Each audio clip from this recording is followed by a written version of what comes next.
Okay, so let's just dive right in. I want you to forget your work schedule, forget your Google Calendar, because what we have here is the literal day-by-day playbook for humanity's return trip around the moon. And this isn't some movie script, this is the actual 10-day itinerary for the Artemis II crew.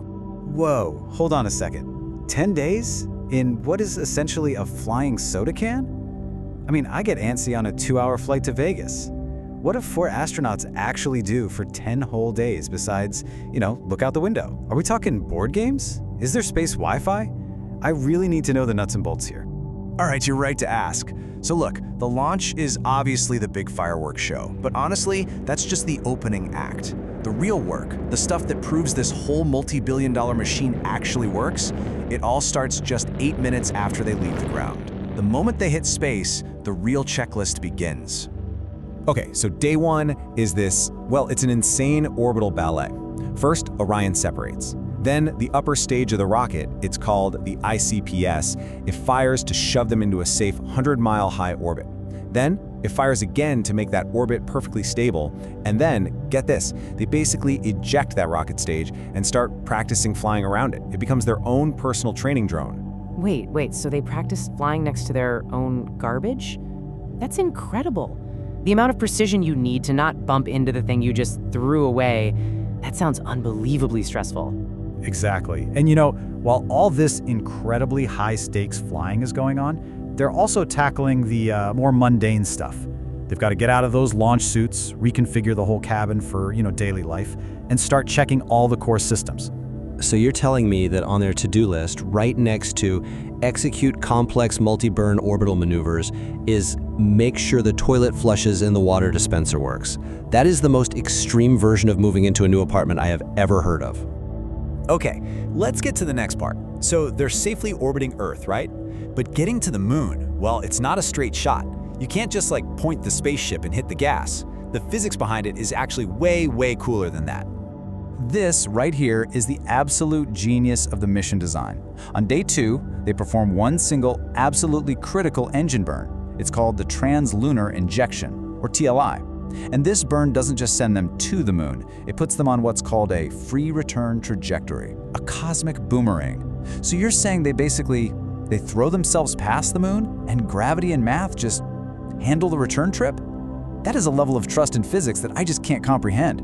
And the engine that pulls this off is no joke.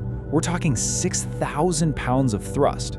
Now, to put that into perspective for you, NASA says that's powerful enough to take a car from 0 to 60 in about 2.7 seconds. So it's literally a supercar engine strapped to their capsule, and they only fire it up one time to kick off the entire round trip. That is just insane.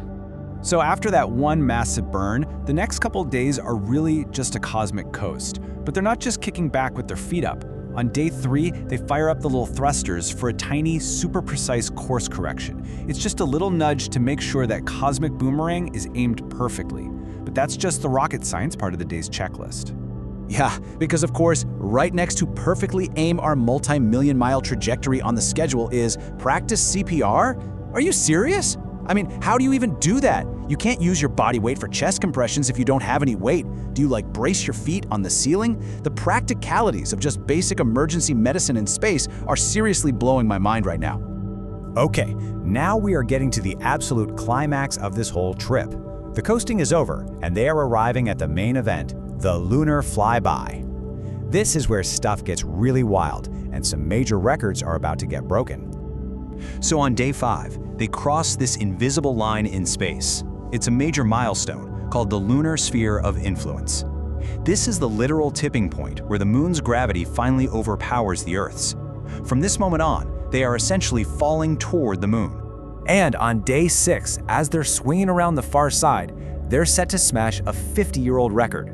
They will travel farther from Earth than any human in history, officially beating the Apollo 13 crew's record of 248,655 miles. So they're going to break the record that was set by the successful failure mission. You gotta hope this trip has a lot less drama.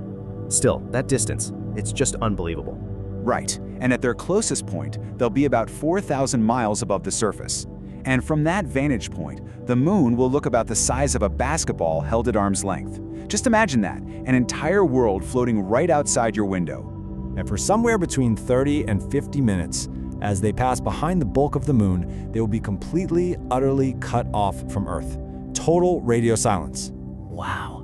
No texts, no calls for Houston, nothing. It's just 4 people, their spacecraft, and the far side of the moon. I mean, that has to be one of the most profound and maybe terrifyingly quiet moments in all of human existence. I mean, you really have to stop and think about the weight of that moment. They'll be looking down at a landscape that no human being has seen with their own eyes since the days of Apollo. That's not just another task on a checklist, that's history unfolding. It's just awe-inspiring. Absolutely. But the mission is far from over. As soon as they swing around the moon, that boomerang effect really kicks in and starts slingshotting them home. But believe it or not, the return trip has its own set of bizarre and incredibly high-stakes challenges. Whoa, hang on. Day 8's task is to build a pillow fort? It looks like a pillow fort. They actually have to practice bundling up supplies to shield themselves from a potential solar flare. Ha! I mean, yeah, it looks like a fun camping activity, but this is dead serious. Deep space radiation is a huge danger out there, so they need to prove they can quickly build a more protected area inside the capsule using whatever they have on hand. And right after building their radiation fort, they finally get to fly this thing for real. They switch off the autopilot and test the manual controls, taking over from the computer to fly specific maneuvers and just see how Orion handles. So after almost a week of being a passenger on this cosmic bus, they finally get the keys. Let's see what this baby can do. You gotta love that. And all of that, the checks, the tests, the flying, it all leads to the grand finale on day 10. And the landing sequence is an absolute nail-biter.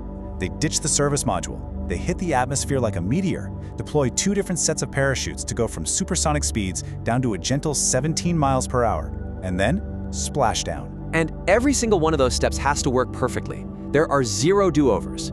From faster than sound to the speed of a bicycle, that's just an incredible feat of engineering. And really, the most critical part of all is surviving re-entry. The heat shield on the bottom of Orion is going to face temperatures around 3,000 degrees Fahrenheit.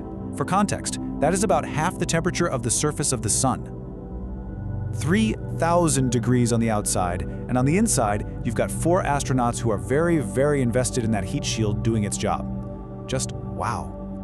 So, that brings us to the end. It is an absolutely epic journey, just jam-packed with science, with danger, and with history. And it really leaves just one question for all of us. Yeah, after 10 days of floating, eating food out of a pouch, and surviving a fiery fall back to the planet, I think I'd want a pizza. A very large pizza that was never, ever dehydrated. And a real shower. What about you? After all that, what's the first thing you'd do? Let us know.